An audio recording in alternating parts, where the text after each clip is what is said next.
Today's topic is emotional intelligence. We're going to focus on emotional intelligence and empathy. My guest today is Irvine Nugent.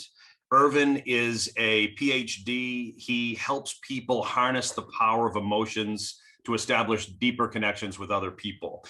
He's a keynote speaker. He's a trainer. He's an author. There's not much that he doesn't do. And today we're going to focus on what I just talked about. So Irvine, thank you for being with us today. Dave, wonderful to be here. Thanks for the invitation. Absolutely. And so you reached out to me, and I've done a little research on you, and I've watched some of the content that you've put up on YouTube. It reminds me a lot of the work I do, but I think you get a little bit deeper into some of these concepts. So just real quick, before we get into emotional intelligence, tell me about the book. Why did you write it? The title of it, by the way, for those that have an interest in reading it, it's called Leadership Lessons from the Pub.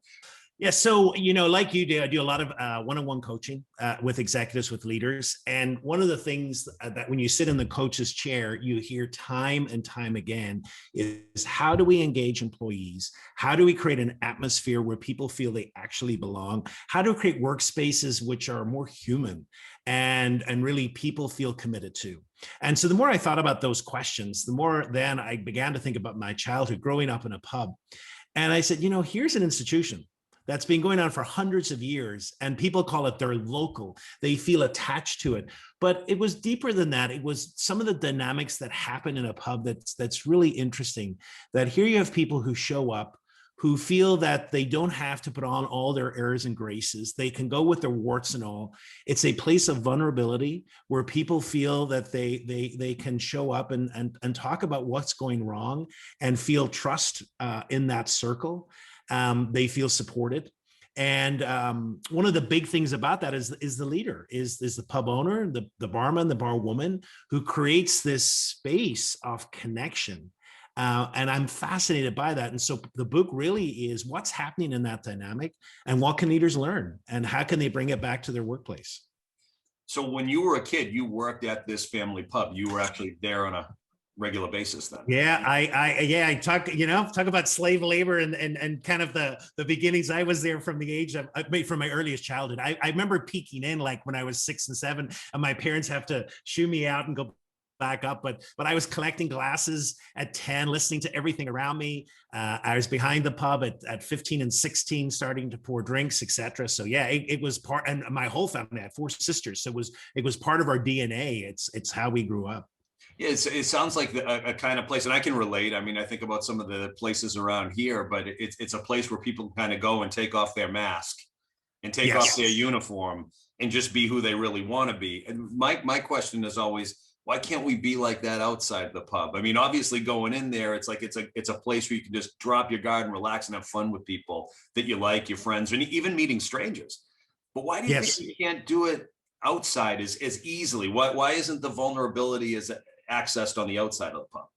It's a really interesting question. And I think, part of what you need, and we've got a term for it now, of course, part of what you need for that is psychological safety. So you have to feel that if you're going to be vulnerable, that's not going to be used against you. Which is interesting because in the pub, they're not necessarily your deepest friends. You just said, you can be a stranger. One of the things in Ireland that you've got to get used to, if you walk into a pub and you're sitting by yourself, it ain't going to last long. There's going to be someone that's going to stop beside you. They're going to start chatting and you can get annoyed and say, look, leave me alone. But really what they're doing is something really beautiful, which is bringing you into the circle. They're widening the circle and you're part of it. So I think part of what we have to do at work is we're better at creating psychological safety. And I think, part of the hurdles of work is that at times we don't have that trust. We don't have the trust that we're not going to be knifed in the back. We don't have the trust that if I say, you know what, I don't know how to do this, I'm wrong, or whatever. And really trust is the basis of it all. Right. How conscious is the average leader or company owner or company executive about that when they start the whole journey of opening an organization for the first time or building a team for the first time? Are they thinking about those things? I think it's not the primary concern from what I've seen, because there's so many other things. It's natural. There's so many things to get in place. There's so much of the mundane organizational tasks to get in place that at times we're not necessarily thinking about, oh, you know what, I have to build this all on trust. But yet, I mean, I'm sure maybe it's your experience as well, but I know when you come in and you're called in, the team's just not working. And you scratch that surface, so often what's missing is trust has been violated, trust is not there. And that's really the foundation for everything else. When I was a freshman in college, I may have said this before in a previous recording, I don't know, but I had a professor. He's been around a while, and it was an American literature course. And the only thing I only remember a couple of things that he taught, and it had nothing to do with American literature. But one was about how to invest money, and then the other one was about trust. And he asked the class, how, you know, when you first meet somebody or you walk into a room for the first time, do you naturally trust people or do you naturally distrust people? And he said, your answer is going to tell me a lot about who you are as a person.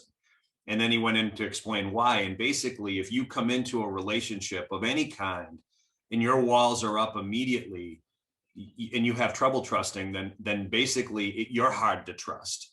Whereas if you come in open and trusting, then you're an easier person to trust. So his whole thing was, you're more trustworthy if you instinctively trust versus wall up. And I think our experiences probably dictate who we are and why we trust and why we don't. And, you know, you think about the company, and the company all of a sudden becomes a family that has kids from all different walks of life and all different neighborhoods and all different, family dynamics. And not everybody necessarily was raised with the same values and the same trust. You must see that all the time. Absolutely. And I would just add, so I love that story from your professor. And I would just say a layer that maybe wasn't mentioned there is, if that is your predisposition, that's going to show up in your body language. Yeah. So when you come in, that's already fed into how you're show. So we're always looking for signals. You know, I always say when it comes to a person, for a leader, we're looking for two things. We're looking for competence. So does this person know what they're doing? But the other thing that perhaps we don't get right is we're looking for warmth. We're looking, will you be my friend? That's a basic human need. We need friendship. So will you be my friend? And so often when that is not there, it makes trust very impossible. And I'm not just talking about something soft, because, we call it, the soft skills. And I think at times, I hate that term, because they're as hard as anything you want, because they have a direct impact to everything right down to the bottom line of an organization. Oh, I totally agree with you. You did a quick clip on things that piss you off. I was going to say that pisses me off, but one of the things that you said piss you off are people that are, they think they can't change, and I am who I am. I don't know when you said it, but I watched the quick clip. I get really pissed off when people diminish emotional intelligence, or they diminish trust, or they diminish these things you're talking about, because the reason the company's not functioning typically is not because of a lack of skill or a lack of product or a lack of willing buyers out there. It's the people inside don't get along, or they're failing to communicate with each other or with the customer. It really depends. But usually there's a breakdown in communication, a breakdown in trust. And I get really frustrated with any organization that diminishes that. Like, no, we don't need any of that soft stuff. It's no, that's exactly what you need. And because it is hard stuff. I mean, you even said it. I'm curious though, what made you get into this? Like, why did you just decide, hey, this is what I want to do? Or did it come over time? I think I've done a lot of thinking about that in writing the book, because the book was very personal to me. And I think part is there's placed growing up. And childhood affects us in many different ways. I grew up as a child of the Troubles. I grew up in the midst of the violence in Northern Ireland. I grew up in a divided society, which had turned tribal. And, I can remember, growing up thinking, is this reality? Is this all we have? Is this what we're left to? And why? I mean, my father was an amazing man. He broke the mold. In Northern Ireland, where everything was segregated, in our pub, there was no segregation. You Catholic, Protestant, all came to drink. And for him, it was, I don't care, just as long as you're willing to keep the peace. So there's in my heart this desire about, we can do better as human beings. Violence is not inevitable. Lack of communication is not inevitable. And I think no matter what I've done in my life, that's being part and parcel of this outpouring of trying in some way to build connection between human beings. Because at the end of the day, we need to build bridges, not walls. And we're great at building walls. It's the bridges that are difficult. You talked about tribalism. What do you mean by that? I've read books about tribalism, and I have an understanding of what you're talking about. But when you say that term, what comes to mind? What are some of the dynamics of tribalism? So for me, specifically growing up in a society where basically it had broken into two tribes, for want of a better word, Catholic and Protestant, nationalist and unionist, and each tribe had its own history, its own story, its own narrative about why it was. And to be part of the tribe, you have to buy into the story, you have to buy into the narrative. And to speak out of that means that you're going to be kicked out of the tribe. You're not, so it's a powerful, powerful identity. But the problem is as well, of course, it's an echo chamber. That's all you're listening to. I saw society break down where people hung out with their own people. All they listened to was people who believed in their narrative. And we'd lost the ability to connect and to communicate with each other. So, it's so dangerous because ultimately the step to violence is very close after that. You did a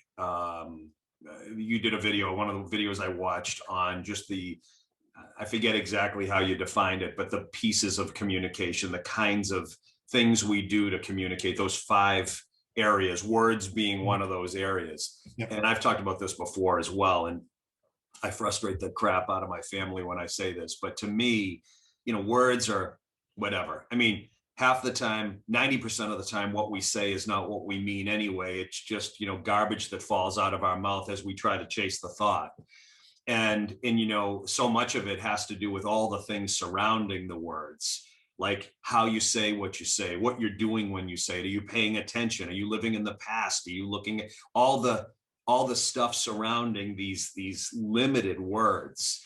And you tie that back into emotional intelligence, and you talk about what emotionally intelligent people don't do, and what they do read into more than the words. So can you expand on that? So we as human beings have a bias in our society towards words.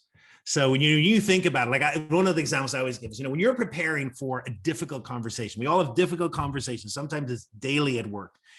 And you think about that, what you really think is about, what am I going to say? And we put all this emphasis. And I always say to people, do you ever think about some of the emotions that might come up in that conversation and how you might manage them?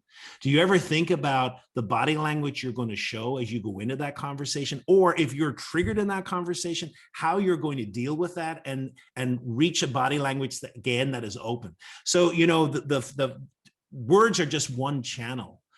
Facial expressions, our body language, the vocal tone, all of that goes into, and the vocal flow go into communication. And emotionally intelligent people are able to really read deeper than just words. They're able to feel where they're at in the conversation. They're able to realize the power of body language and what's required to really enable a conversation to reach an outcome that is purposeful and goal-oriented, rather than having a conversation that breaks down and scratching your head and thinking, what went wrong? What just happened here?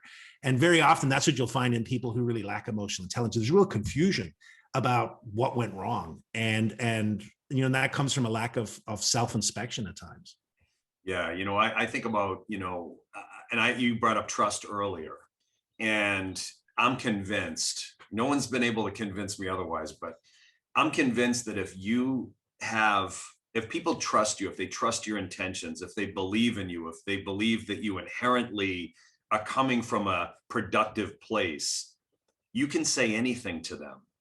You can say anything, harsh, nice, somewhere in the middle, critique them, as long as they believe you're coming from a good place. I believe that's where the safety is. And how much is it on us to establish? I did a podcast recently, it hasn't come out yet, with a gentleman, Barry Moline, out in California, and he talked about assume that the intentions are good in other people.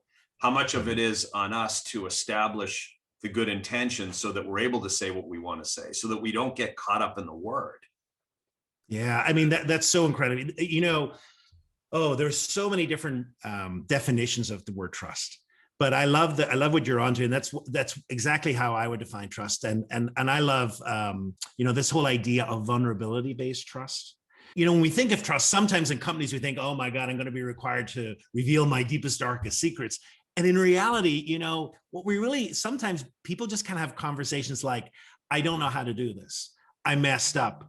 I need help. If I say this, would this be held against me? Is this person got a knife that they're going to stick in my back?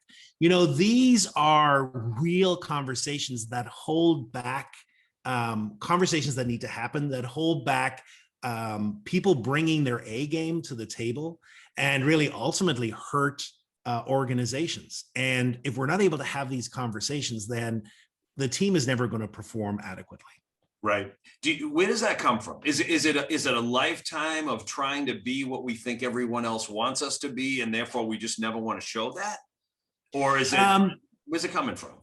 So I think there's a new things. I think there's you said earlier, some people innately, just because, we inherit that. We grow up in a family, we grow up with different relationships. And so at times, we've experiences where, life has taught us, be careful, don't trust. People's intentions are not good.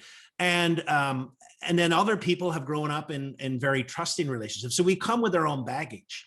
I think in the workplace, we have to differentiate. We're not looking for deep, meaningful relationships, at that level, but we are looking for a basic level of trust that enables people to act in a professional way and not to hold things against other people. So I do think it does require work. It requires conversation. It requires some difficult conversations around the table. And more often than not, it requires example, and especially from leadership.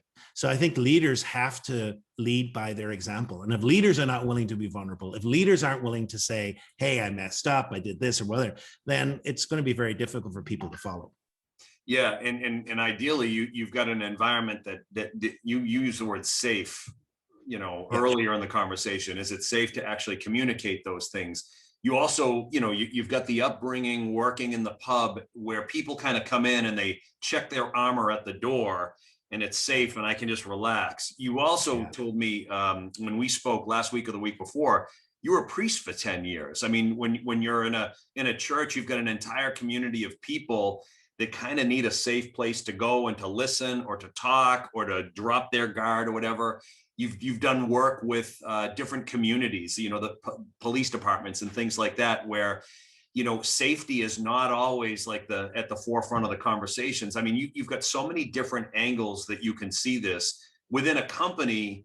There's this kind of this game of we work here and here are our boundaries, but in a church or in a bar or in the community or on the streets, those boundaries can be blurry, right? No, absolutely. And I think, David, there is a thread through all of that I've seen kind of as a priest, I've seen in working with different groups, et cetera, lately with some work with the police, is that I like to say it like this: there is a hunger in the world, and we know there's a hunger for food. There are people that go hungry, but there is a common human hunger to be listened to. And one of the things that doesn't happen in our lives is that we are really listened to.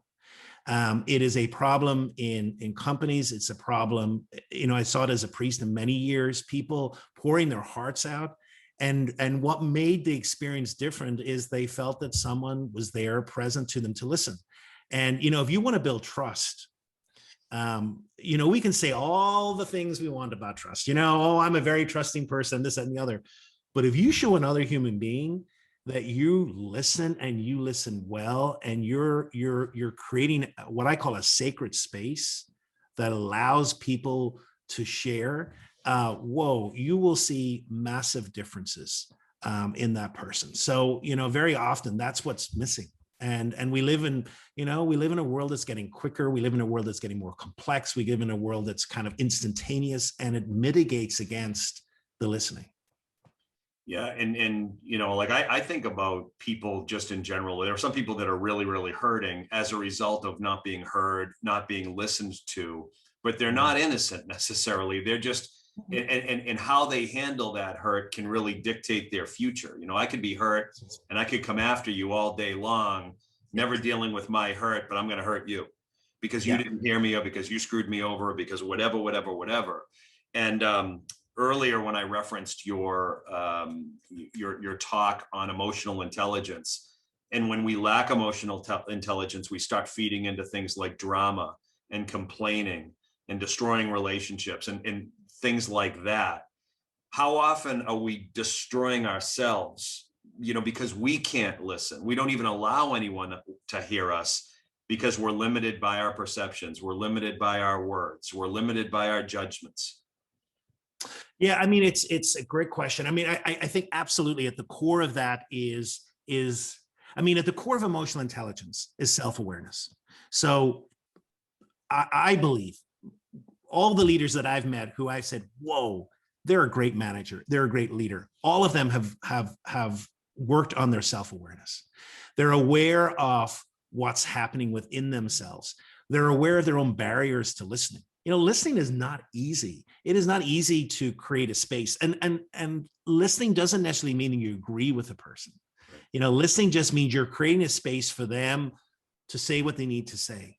And this ability to hold that space, to not intervene, and in some ways then to use that in a conversation that can go somewhere else, rather than a person feeling not listened to, their victimhood is still kind of continued, et cetera, and some of their destructive behaviors. The other thing that emotional intelligent people do very well, and what you see, what you mentioned there, the drama, they're able to say no, and they're able to create healthy boundaries. You know, very often what I see in the workplace is people very poor boundary definition. And that's where a lot of this drama comes, you know? So you're a boss and you have two employees who are fighting. And of course, the thing that they want is to drag you right into the middle. They want to bring you in there and say, you solve it. And of course, what they're doing is they're creating this, what I like to say, a triangle. And so what they're pushing all this emotional weight and baggage on you. And then you become, you know, the person that has to create kind of peace between these people. And I say, that's not your role. You know, people have a problem with each other. They need to deal with that. And so often I think we step in and we absolve people from really working things out themselves. And part of creating healthy boundaries is being able to do that. You go back to listening. I agree with you. Go back to listening. How many people, and I know there's no number here, so it's a very, you know, general question, really know how to listen? You know, are we listening, you know, for example, are we listening to respond? Are we listening to judge? Are we listening to gather info to validate what we already think? Are we listening to go repeat the story? I think, in my experience, again, it's hard to put a number, but in my experience of working with clients and what I see, I would say I've only met 5% of people that really have fantastic active listening skills, because we fall into our habits. You mentioned a few of them there, and we have our defaults. And, you know, it's not a judgment. It just is. It's the reality, you know, the busyness of life.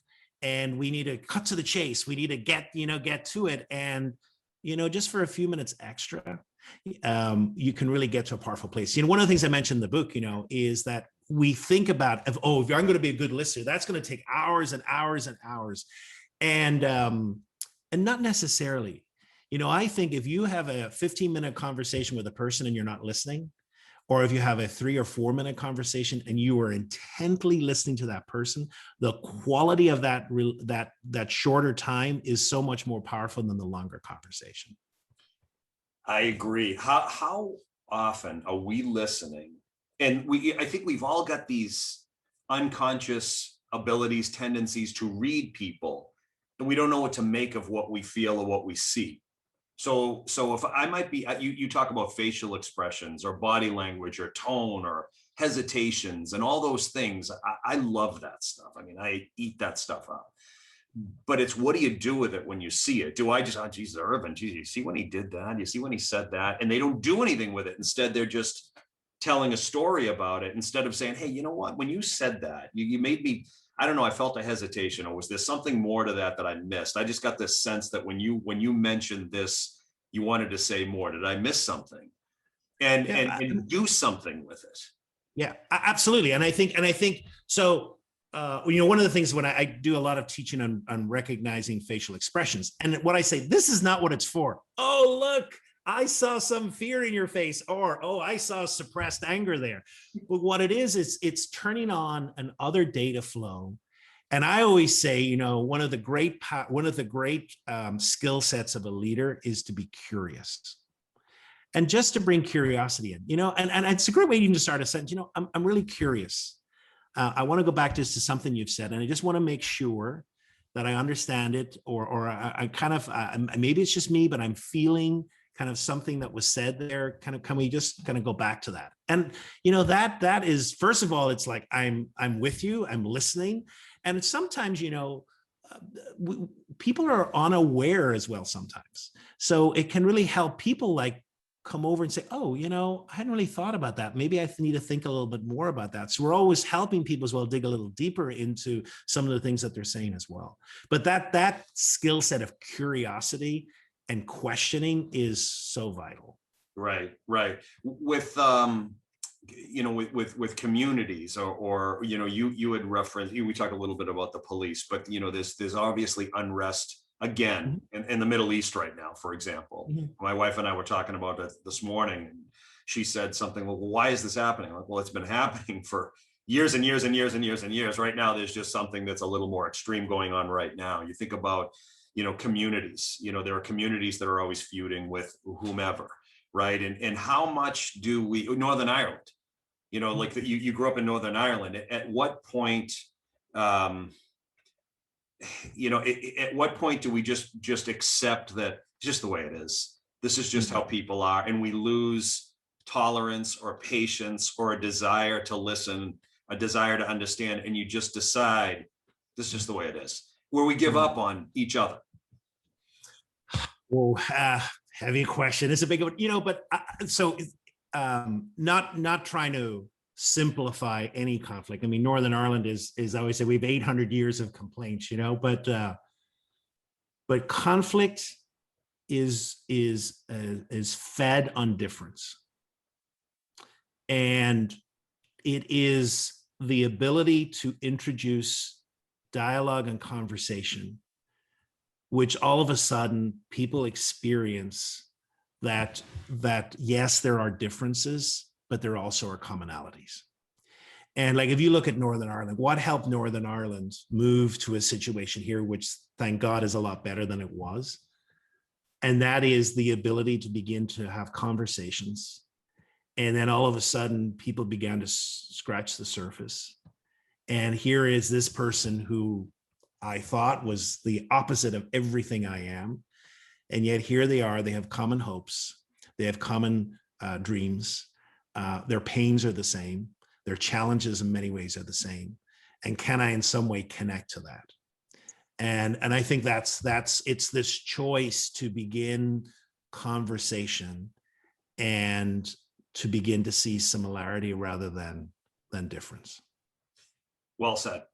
What about, obviously I was raised in the States, and, so I don't have your experiences. And, here, to some extent, you can put your differences on the table and not get killed for it necessarily, depending on where you live, right? But in other parts of the world, maybe the differences in expressing a difference could actually cost you your life. Where here we have the freedom to express, and maybe the biggest consequence we face is judgment or alienation, which can feel like death to some people, right? Because it can spark loneliness or whatever. And maybe in some extreme circumstances, expressing that difference could cost your life, but it's not the norm. So I would wonder at some level, how much does learning to be okay with the differences work when we're not inside the safe boundaries of a company or the safe boundaries of, say, the United States? Well, yeah, I mean, absolutely. So in other words, let's go back to Northern Ireland. When did that dialogue begin? It began with a risk, and a risk that we are not there, but we are going to cease fire. We're going to create a space where we can begin to dialogue, and then kind of that fed off the other. So unless we feel, we're human beings, we are built to survive, and we will do anything to survive, including saying what we need to say or shut up. And so if there is conflict around us and if we feel unsafe, it is not going to happen. So in many ways, what you have to do is you have to create some form, even primitively, of safety. And then you're going to need some courageous people who are willing to walk into that and begin to dialogue. But you have to have some form of structure that is initiating kind of a space which is safe. So when you're working with a volatile situation, whether it's between employees or departments in a company, or a volatile situation, maybe as a priest would say, a family dynamic or a community, where do you begin? Like, what's the first step? One, is it, hey, we've got to create some safety here? And if so, what comes first, the safety or the trust? Because you could be pretending. They could say, well, he's pretending for it to be safe, but deep down, once I open my mouth, I'm getting fired. Or deep down, once I open my mouth, I'm going to jail. You know what I mean? So what comes first, and how do you start?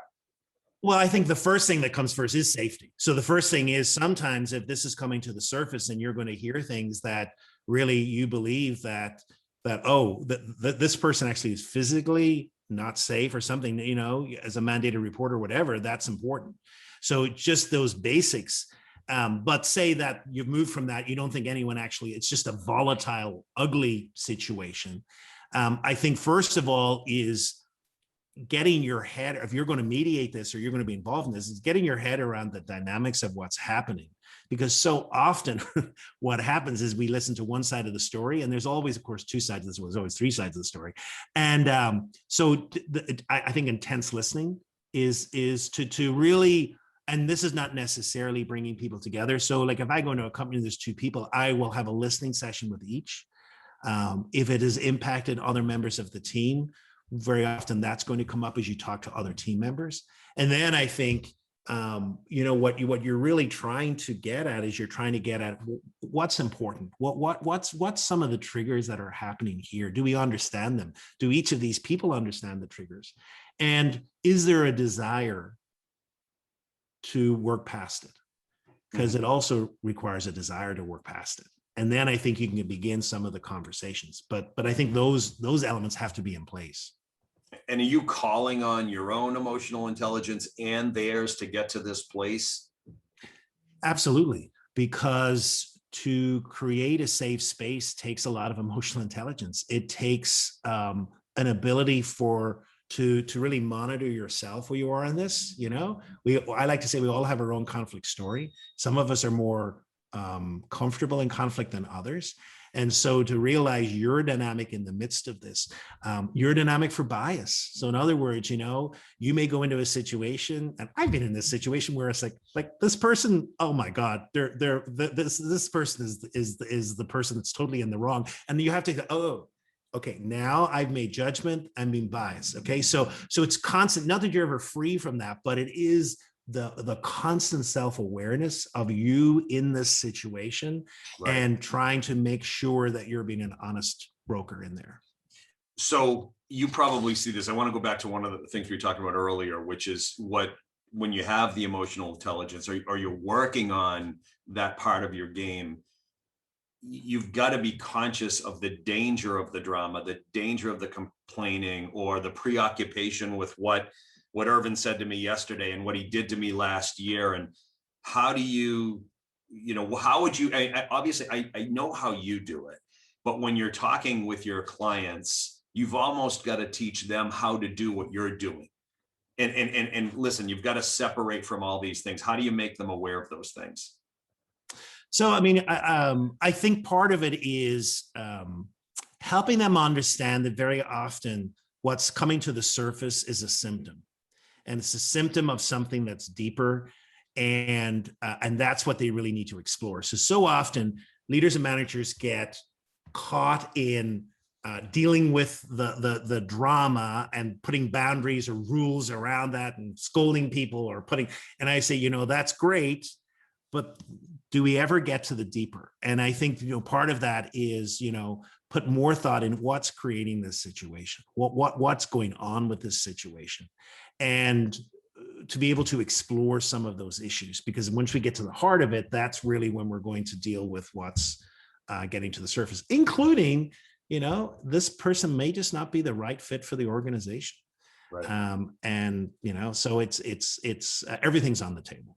I read a book called Radical Candor. I don't know if you've read it. It's really, really good. And there's a concept in the book called Ruinous Empathy. Yes. And do you have any thoughts on that term, ruinous empathy? Well, there's another book that I love as well. I family systems theory and applied to leadership have a thing called the fallacy of empathy. So and which is kind of the same type of thing. So it is. So I think it's a misidentifying what empathy is. Empathy is not, oh, I show total compassion to you and I come in soft as a lamb and I'm always, it's like, one of the struggles in dealing, not a struggle, but one of the things that we have to clarify with the police, when we're talking about empathy and emotion in the police, we're not talking about you coming in, like the big hugger and saying, everything's okay. But empathy at its core is this ability to be able to both cognitively and emotionally experience where a person is coming from and to know that. Mm-hmm. Doesn't necessarily mean, and people with great empathy can be absolutely very clear in creating boundaries, very clear in creating rules. And indeed, sometimes when we come to the conclusion, that's exactly what this person needs. This person needs the boundaries to be clarified and to be enforced. And people with great empathy can do that in a way that is different than, say, people without empathy. You can come in as a hard ass and you can kind of have all these conversations, but if you can come in with empathy, you can get the same outcome and get where you want to go, but at the same time, not being this soft person, which I think is a fallacy of what we think empathy should be. Yeah, I mean, I would say if I had to, I think both, like being a dictator is horrific. That dominant, I'm going to run all over you person. I don't care what you think. This is the way it is. I think that's terrible. But I equally feel that when we go overboard with empathy and we start just making exceptions and we're feeling every feeling on behalf of the other person and then making exceptions and excuses and ignoring and avoiding, and then the damage we do to everybody else when we just let that stuff run wild.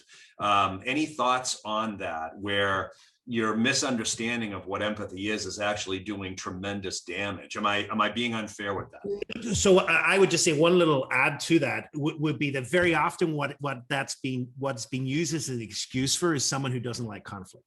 So in other words, someone who doesn't want to have the real conversation, doesn't want to get into an uncomfortable situation, will then kind of almost justify that, saying, well, I'm being empathetic, I'm being compassionate to the person, I'm understanding where they're at. You can be totally understanding to who the person is, understand what it is, but also you have to, like the person that constantly comes late to work, you have a conversation, you can be totally empathetic with them, you can totally empathize with the struggles that they're having. However, this is the requirements. How can we get you ASAP to these requirements? And if you can't meet these requirements, then maybe this is not the right position for you. So empathy there, absolutely. I believe empathy is a fuel to have a better conversation. It's not an excuse to avoid the conversation. Right. And it could lead to a consequence. It just preserves the dignity of the person as you head in that direction, right? Absolutely. Okay. And ultimately, if a person leaves a conversation and they feel that they've been truly listened to, they're much more likely to accept the conversation that they're in, or accept the consequences if there are any consequences.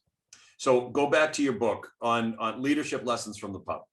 What's the number one thing you learned from that experience in your life that you're passing on or trying to pass on to the people that you work with today? There's two concepts in the book there that are critically important. And I think, first of all, is emotional contagion. That we're living in these times now of COVID, and we've got this invisible pandemic that we have to become cognizant of and aware of. Well, our emotions are exactly the same thing. We know that people catch our emotions.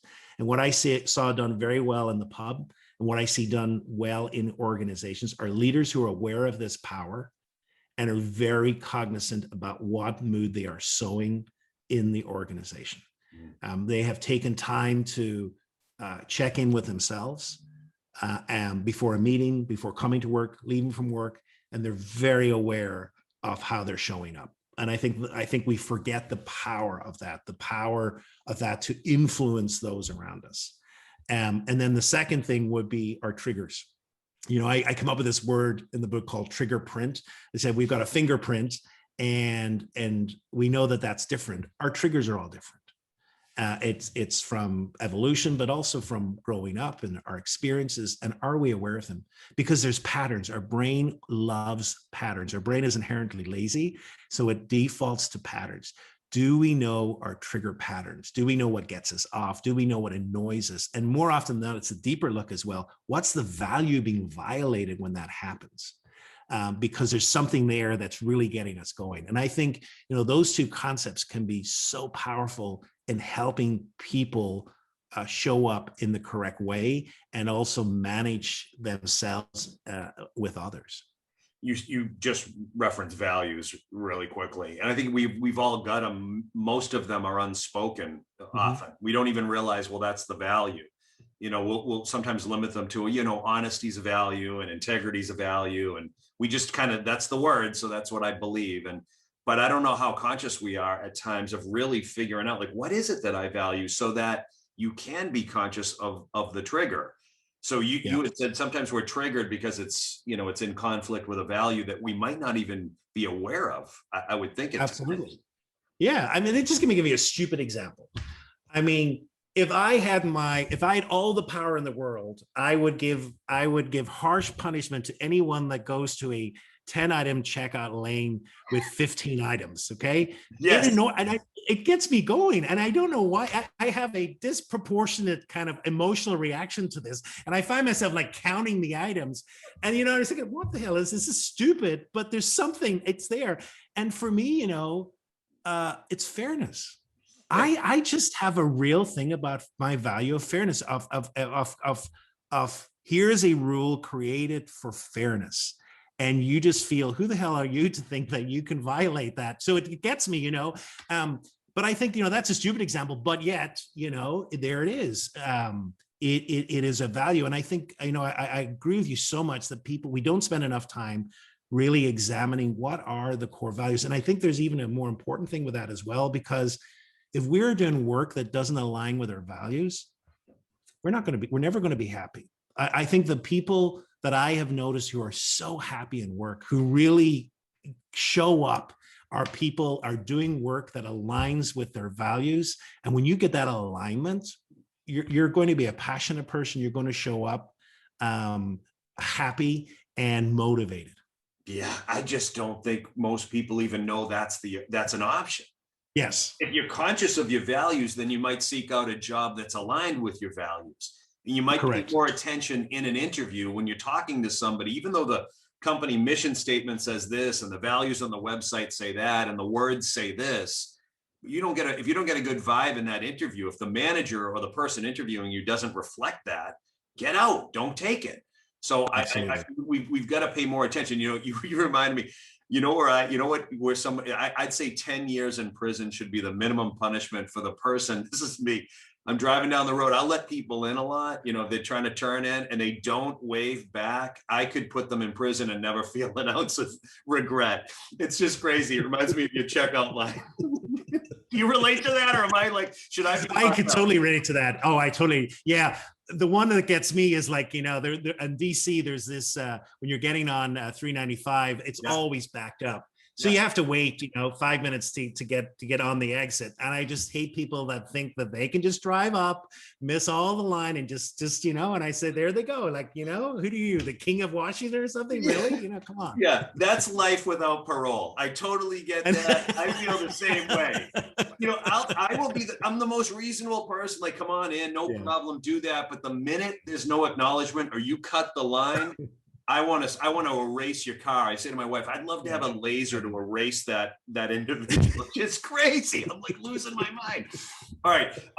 Irvine, I could talk to you all day. That's where cognitive refocus comes in. Then I find myself having to go, well, okay, now they've got a child or something's in the emergency room or something, just to kind of take me off the ledge. And I can kind of, okay, now I don't know what's happening. Let me defer. Right. Something bad could have happened to them in the morning. They've got to stick somebody. And but in the moment, that's not what's happening. In the moment, they're no.